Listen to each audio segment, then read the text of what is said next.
नमस्कार मित्रांनो, हळद रुसली कुंकू हसलं या मालिकेच्या 9 जानेवारीच्या भागात आपण पाहणार आहोत. कृष्ण दुष्यंतला सांगत असते, म्या ज्या माणसाला पाहिलं ना त्याचे डोळे निळे होते. तर आता बाळजाबाई दुष्यंतला म्हणत असते, दुष्यंत तू या सगळ्यात पडू नकोस, तू अमेरिकेला जायची तयारी कर. तर दुष्यंत म्हणतो, जोपर्यंत मी शोधून काढत नाही ना की हमला कोणी केला ते, तोपर्यंत मी कुठेही जाणार नाही.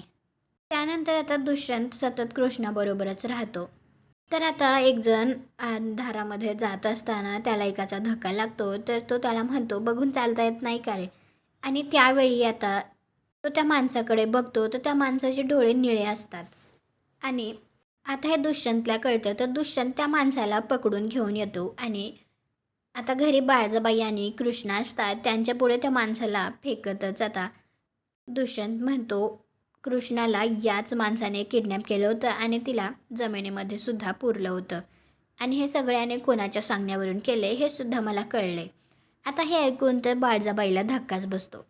तुम्हाला काय वाटतं, त्या माणसाने खरंच आता बाळजाबाईचं नाव घेतलं असेल का?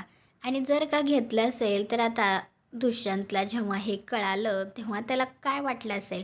स्वतःचीच आई जर त्याच्या बायकोला मारत असेल तर तो आता कोणावर विश्वास ठेवणार? तुम्हाला हा भाग कसा वाटला ते कॉमेंट करून नक्की सांगा. व्हिडिओला लाईक करा, आपल्या मराठी मालिका चॅनलला सबस्क्राईब करा. भेटू पुढील भागात.